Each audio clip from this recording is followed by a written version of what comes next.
I am calling to order the Thursday, July 18th meeting of the Bethlehem Revitalization and Improvement Authority, and I will ask for a call to order.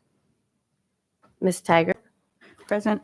Mr. Philippos is absent. Mr. Andres, Present. Ms. Collins, Present. Ms. McHale is absent, and Mr. Jobs. Here. All right. So we'll start with reorganization. I'll turn it over to our solicitor to start that. At this item. point, since we're starting off a fresh year, I will preside over the beginning part of the reorganization. The first order of the reorg is to appoint a chairperson. So at this time, I will open the floor for nominations for chairperson. So is there any nominations for chairperson? So I would nominate Laura Collins. Okay. Is there any other, is there a second to that? Second. Okay. Any other nominations? There being no other nominations, I will close the nominations. Any comment? There being no comment, I'll call a vote for the chairperson, Laura Collins. All in favor? Aye. Aye. Okay. With our chairperson now appointed, I will turn the gavel back over to our chairperson. All right. And for the remaining reorganization, I will present a slate for nomination. So I will, as last year, nominate for vice chairperson Mark Jobs, secretary Donna Taggart, treasurer John Philippos, assistant secretaries Mark Jobs and John Philippos, solicitor Ed Andres. We will be leaving open the position of executive director, and for financial assistant, be nominating Christopher Jones. So I suppose at this point I would ask, Is there a second? Second. and any discussion? Okay. Then all in favor, please say aye. Aye. Aye. Okay. Thank you very much. So the next item is public comment, and seeing nobody for public comment, we'll move on to the approval of the minutes from the December 21st, 2023 Bria meeting. Is there any, well, I guess I'll take a motion So moved. in a second. Second. And is there any discussion on the minutes from the December 21st, 2023 meeting? Questions? Nope. Okay. All in favor, please say aye. Aye. Aye. All right. Passes 3-0.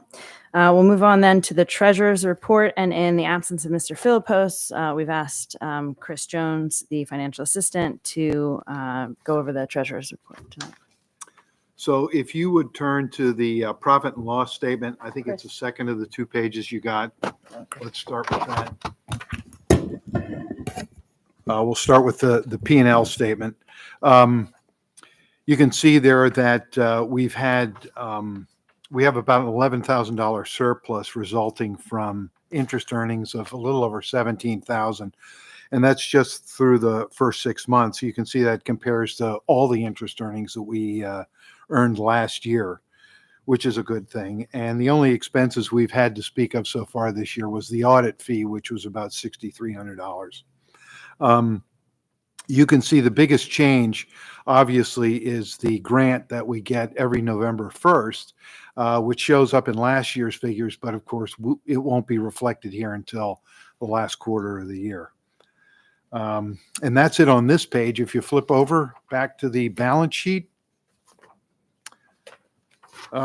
you'll see that we've had a net cash decrease of about $228,000. That's a result primarily of the disbursement of the $239,000 you folks approved to go to the Polk Street garage as part of that resolution that you passed the end of December, offset by the interest earnings so far this year.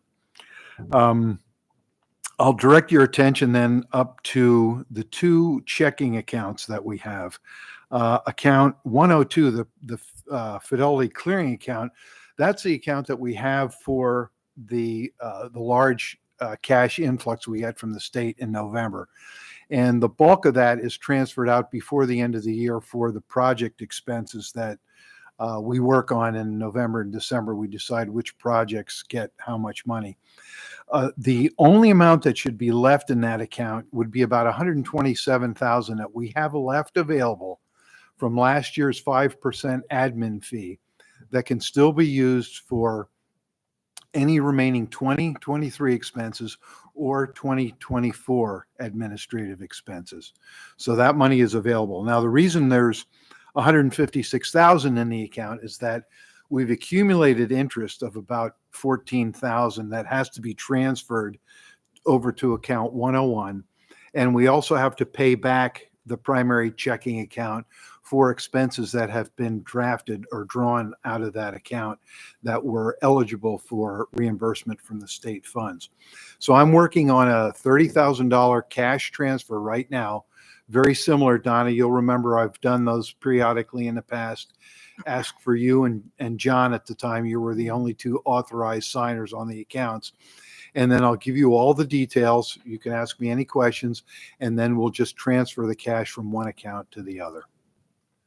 Other than that, the $500,000, if you recall, that we borrowed the end of last year and then paid back right away, is available and in account 101, and that's for any approved projects this year that you see fit to finance. So that's all I have. Any questions? Okay, thank you. Okay. There are no questions or comments. I will entertain a motion to accept the treasurer's report. So moved. Second. All right. All in favor, please say aye. Aye. Aye. All right. We have no old business. Just a couple questions under old business. Martin Tower, Hmm. I think. Sure. So they have started moving forward with construction on the two medical office buildings. You've probably seen that if you've Mhm. driven by 8th Avenue and Channersville Road. That is currently underway, and we've also worked with the state on coordinating with the RCAP and the CRIZ that is both eligible on the property. So we've worked through that with the relevant agencies, and you'll likely see financing for CRIZ coming at a forthcoming meeting, but I don't know for sure which meeting. And then regarding the projects and the 500,000, anything that's in the works? We have not finalized the revolving loan fund guidelines yet. So we are working on that in the transition. And I don't know if you've met yet Sean Ziller. He's our new Deputy Director of Economic Development. So he's offering support as well. And so we'll be working on putting those guidelines together, but we don't have any projects yet for that program. So let's get the guidelines finished Yes. and then And then obviously start open it up. advertising the program. Yeah. Any idea on timing for that? I would say within the next few months, certainly. That's all I had. The only other thing I would add under old business, I know I mentioned it to Laura. I noticed that they're cleaning out the annex building. So I assumed all the funding went through, which was another one of ours. So that was exciting to see that, some progress is happening on that. Yeah, I was going to go over that in the Oh, sorry. chairperson's report. No, happy to. So, Sorry. so we have applied as Bria for both the ISRP and the LSA. Both of those have been awarded. We've been working very closely with Perrone on the reimbursement process, the agreements. And our solicitor has been helping as well with those. Now you took my thunder for the solicitor's report. Sorry. No, I'm just kidding. I was just excited I to don't see have a report, but now I was gonna. you had one. Yeah. Since we're on topic, the sub-grant agreements for the LSA and the IRSP are pretty close to being ready. With the one, it definitely has to get sent to the state for approval. Or actually both. So we're the grantee recipient, developer is sub-grantee. So that sub-grant agreement is almost ready. Great. So they could be doing other work. The time period for the grant window has started. So they can be reimbursed. Some of the eligible expenses could be incurred. reimbursed. Yeah, I just assumed that it Right. was all together since I saw work happening. Great. Did you want to add anything to that? Sorry. Well, the only thing, so there's another grant involved with Mm-hmm. that, with the East Annex remediation and internal demolition work, and that's an ARPA grant. Oh, that's COVID-related right. ARPA grant. So that grant is independent of both the ISRP And the LSA monies. So that's kind of the work is being done out of that grant. Hmm. That grant expires at the end of this year. Hmm. So there was some urgency to start working. Otherwise, it's $1 million that we would have lost Sure. if we didn't. So, but in total, we anticipate the work taking about 6 months, not just for the work being done now, but the work funded through the other two grants. Great. And you might have seen in the paper that Governor Shapiro was in town Yeah, on that was Tuesday exciting. to announce the $500 million that was secured in the budget for the PA sites program, and chose the SGO as the Yeah. location to make that announcement. It was a really great event, and Yeah. just awesome for that project in particular. Nope, that's super. Nothing official yet, but we're hoping that since he signed the bill, Well, yeah, since the building, it might lead to some yeah, additional- since the press conference was there. All right. Any other old business? All right. So moving on to new business, items 8.1, 8.2 are both associated with Bethworks Greenway 610 Flats project. So you will see first a request for partial decertification of the property, and a second is a request for financing for the fit out of one of the retail spaces on the first floor. We do have a representative from Bethworks Greenway here who can walk through the details. I will just say, starting with item 8.1, you have in your packet the application for decertification of a portion of this parcel. So 610 Flats is the property that's now 610 East 3rd Street, which has 3 separate ID'd parcels. It's already been separated into condo units, and we're looking to decertify just a portion of that makes up effectively just the parking lot. But again, Mr. Callahan can speak more specifically about it, but you have done decertifications in the past. I think most recently for the property related to Wind Creek, and then also decertification previously of a Bethlehem Parking Authority parcel, and a few more before that. The process for decertification with the Commonwealth is that we have to publicly advertise 2 weeks in advance, which we did in this case. We placed that in Lehigh Valley Live the week of July 4th. So we will review the request, decertify. We'll vote on a resolution, which has been included in your packet, and then that will be sent to the Commonwealth. So we've done it both ways, as far as I can tell in the past. Once have decertified and just did the decertification. That was in the instance of the parking authority parcel at Polk Street. And then we just banked that acreage. At that time we talked about how parking structures and lots are not the highest and best use for the CRIS designation. Other times we've decertified and then done a transfer at the same time, which is Right. not what we're doing in this case. So I guess with that background, Mr. Callahan. Sure. John Callahan, Director of Development with Peron Development.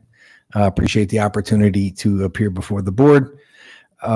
As Ms. Collins pointed out, this is a fairly straightforward decertification.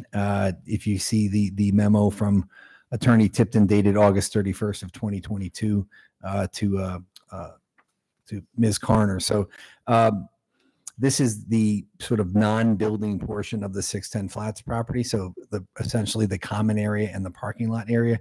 All the condos have been, parcels have been created.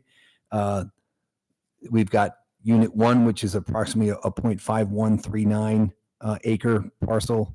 We've got Unit 2, which is 0.0569, and then the common area, which is 0.7202 acres.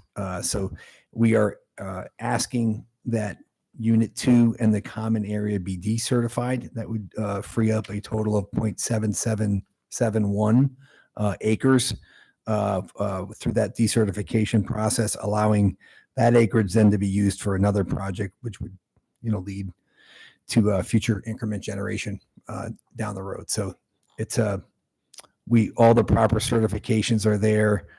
We've attested there's been no spending of CRIS dollars on the parcels that we're looking to decertify. So the hope is that we could then turn around and use that acreage for another project in the city. I don't know if there's any questions beyond that. And then there's also Exhibit A, which kind of is the map that shows the parcels in question. Are there any questions from the board? So the only question I have is regarding banking it. Do we have to bank it for them specifically, or does it get banked for any other eligible CRIS project? I don't think we have to take official action on how we are banking it. I believe the past discussions have been about banking it for Perone specifically, and I think we had in mind a potential project that might, be a good use of a CRIS designation. I think that's the intent was that it'd be Yeah. used in the future for a future Perone project. But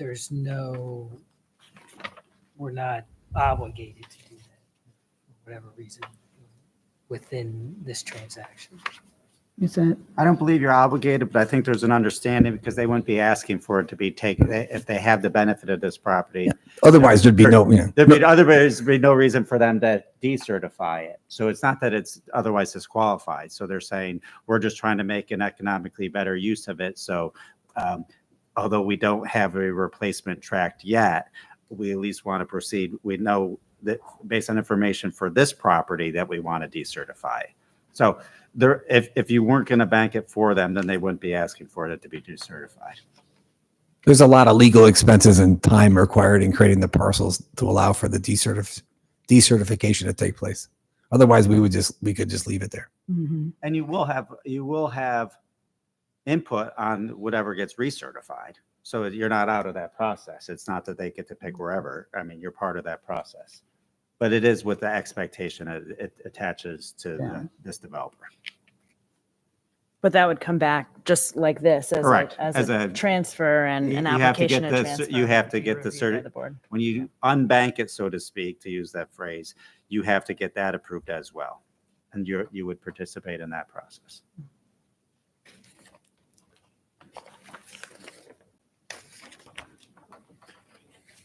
That's the only question I had. I was thinking about that inventory of the, is there a lot in that? And is it the same situation that whatever was decertified that is sitting in there is kind of in reserve for a specific developer? I don't know that I have the history with this to know that. In terms of what's currently In the inventory yeah. and Well, there was 2 parcels decertified. One was the parking garage. So Mhm. was that reallocated? I would have to check. I don't remember. And I Okay. guess the Specifically question if that then one would was be on the other one that was decertified, is that, the parking authority doesn't benefit really from Right. increment.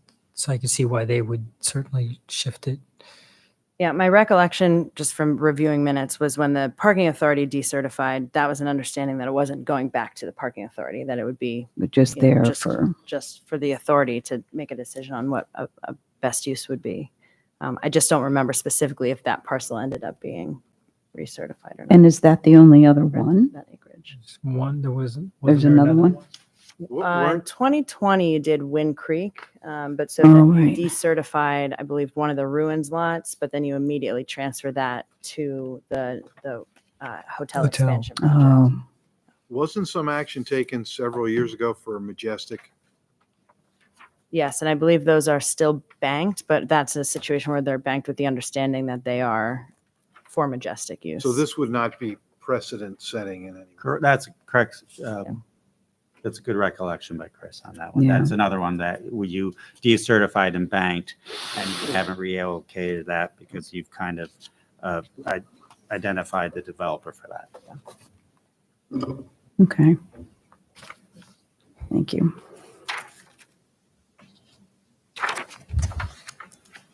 All right. So we have in the packet an associated resolution. It's actually incorrectly labeled 2024-2, but since this is the first resolution that we have for this calendar year, I think we'd call it 2024-1. One. And so the resolution effectively lays out what has been discussed and what's in the request letter from Bethworks Greenway, that these condominium units have been created. It identifies the parcels to be decertified, and is actioned by the authority to decertify those. So I would entertain a motion to approve resolution 2024-1 I'll make that motion. and a second. Second. Any discussion on that motion? I'll just note, as in the past, I do have a business relationship with the entity requesting this. Yeah, I forgot. So this is one that you've previously given written notice that you have chosen to abstain on? Is that the one? This one? It is, Okay. yes. So I guess the question is, So you shouldn't give a first or second then. You can participate in the discussion, but you shouldn't be part of it. If you were abstaining from the vote, you should not be a first or second. But if I heard you correctly? I guess the question is there a conflict that would be needed for me to abstain from the vote, or should I just note that there's a relationship? That's the question. Yeah, I mean, if I may, I don't believe you. Correct me if I'm wrong. I don't think you have any involvement in this particular project. I do. You do. Okay, I apologize.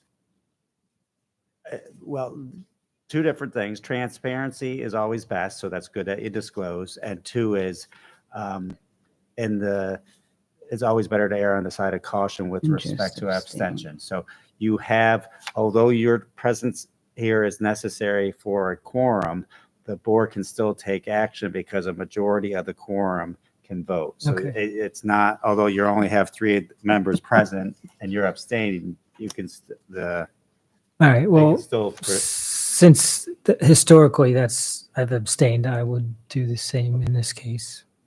All right. So now do I need to make the motion? either one of you can make the motion and say. Okay. Yes. So I'll make the motion. And I will second the motion, and all in favor? Aye. Aye. All right. And So the minutes can reflect that it carried 2-0 with 1 abstention. Right.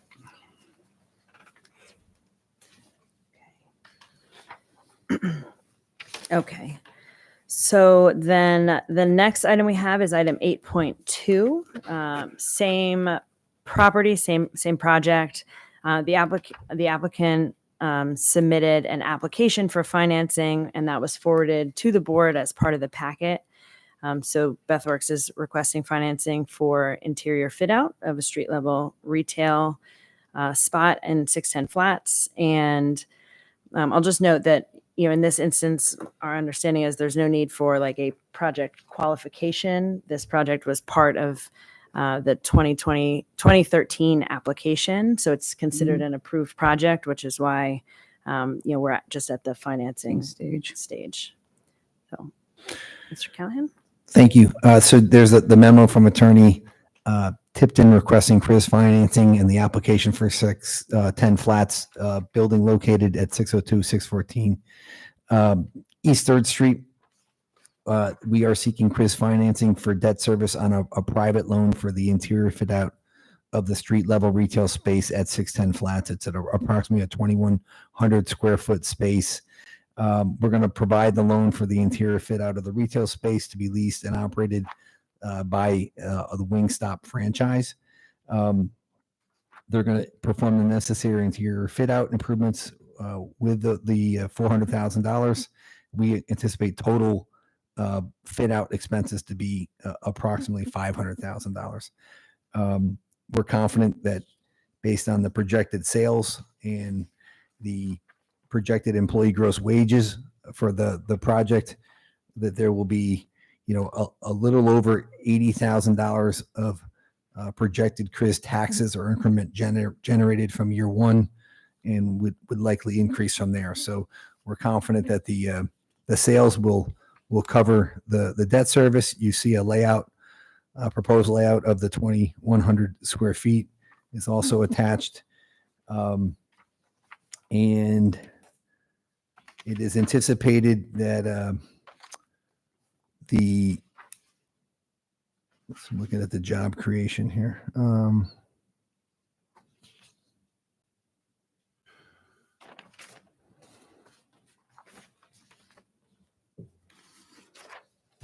Second to last paragraph.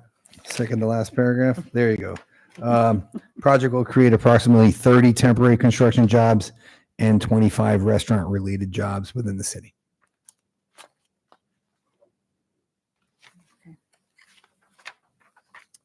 So any questions from the board? Thing I didn't see was Schedule C regarding the financial information anticipated.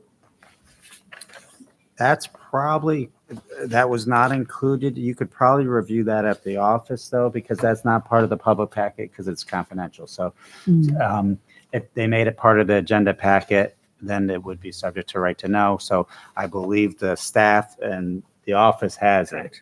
It's available for inspection, but it just can't be included as part of the public packet for, so it's not subject to right to know. My Right, that's understanding right. was that's what we've done previously. Right. Yeah. Okay. And you validated the figures and the support. Yeah, yes, we did. They can't Yeah. verify, they can assess it, but they can't validate, so to speak. Okay. It's not their, Okay. like, so it's, an assessment was performed that they believe that it's a fair representation. It's ultimately, it's the developer that, it's still the developer's representations. Thank you. Sorry. Yeah. And a risk that we assume. Right. And where in 610 is this going? Is it- So it's on the ground floor. It would be on the eastern corner of 610. So at the corner of 3rd and Buchanan Street, there's approximately a little over 2,100 square foot space there. Then there's the amenity space and our leasing offices in 610. And then there's an additional approximately 10,000 square feet, but of a remaining sort of contiguous retail space. So we will likely be before the board again shortly, we hope. We are in discussions with other restaurateurs and business owners that are interested in leasing the remaining 10,000 square feet. But it's a separate corner on the corner of Buchanan and 3rd. Thank you.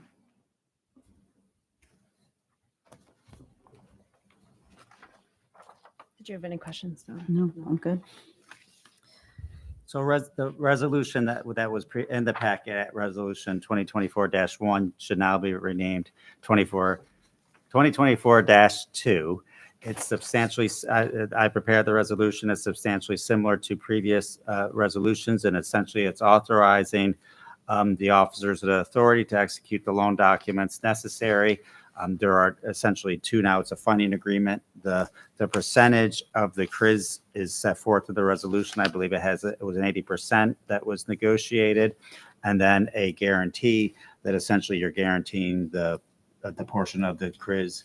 Although you're not guaranteeing the loan, you're essentially pledging that portion of CRIZ revenues to support the debt service. But you're not issuing the debt. Right. Correct.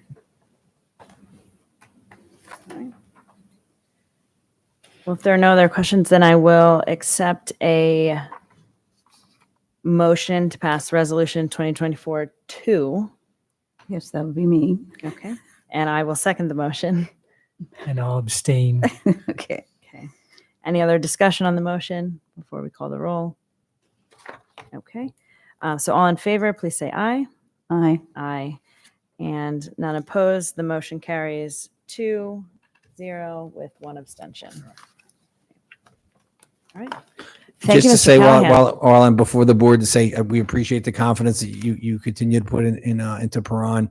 We've tried to be aggressive with the utilization of the CRIZ. I think we've done it probably better than most in terms of being able to offer really generous tenant improvement allowances to attract these businesses to Bethlehem.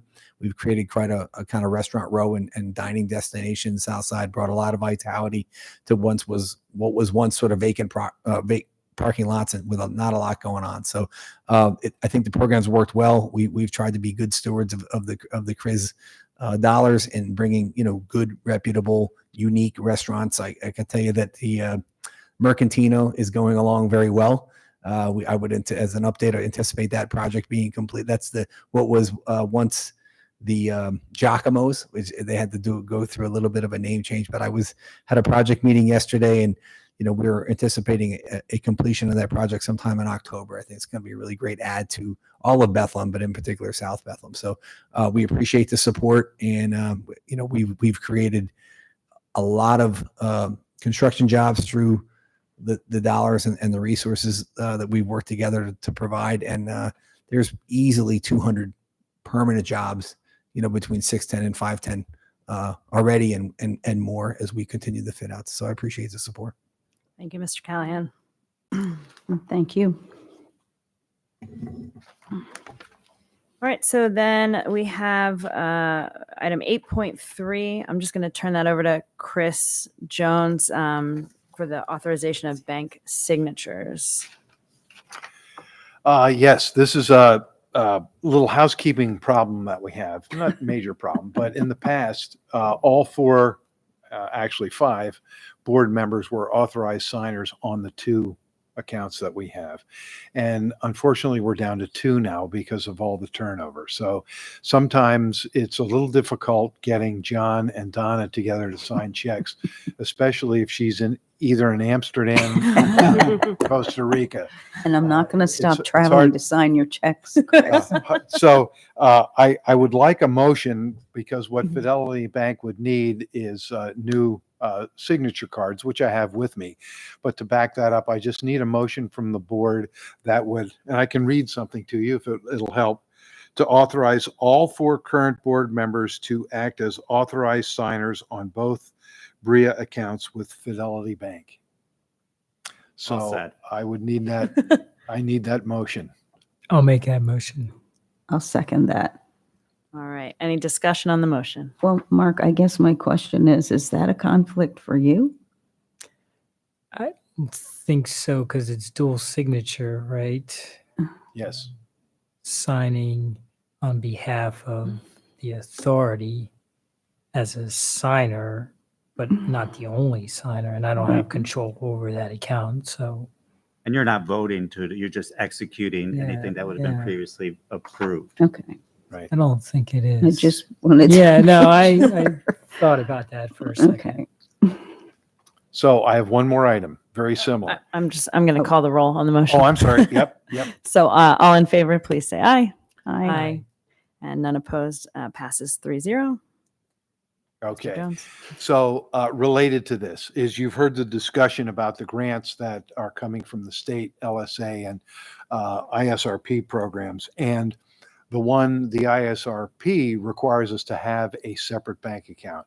So I'm going to ask for a similar motion, which is basically to authorize staff to open one new account at Fidelity Bank for tracking anticipated state grants from the ISRP and LSA programs, and that all 4 current board members will be recognized as authorized signers. I'll make that motion. I'll second it. Any discussion on the motion? Okay. So all in favor, please say aye. Aye. None opposed, passes 3. So I'm just Oh, I'm thinking, sorry. I'm thinking out loud on this one. Since you're opening an account at my employer, is that a conflict versus the signer? I don't think so, but if you want to abstain, you can. You're not, it's almost a ministerial thing. It's not really a discretionary thing. But you can certainly abstain. since To it be involves safe, your- I'll abstain on that one just because it's Right. choosing of opening another account with. Mhm. So I think that's different than just the signer piece. Okay. So let the record reflect, I called it too fast. So, Sorry, I was thinking is No, I that understand. had the that had distinction. that little nuance difference, which could potentially, I guess, Mhm. be thought of as a conflict. I voted on choosing Right, to open there, yes. I agree. There is safe harbors though for that stuff that's also de minimis and that wouldn't affect you or at all. But there's still your discretion to abstain is noted, so that's fine. Thank you. Thank you. And I'll need your signatures, the three of you, before you sneak out. All right. So the record will reflect that the motion passed 2-0 with one abstention.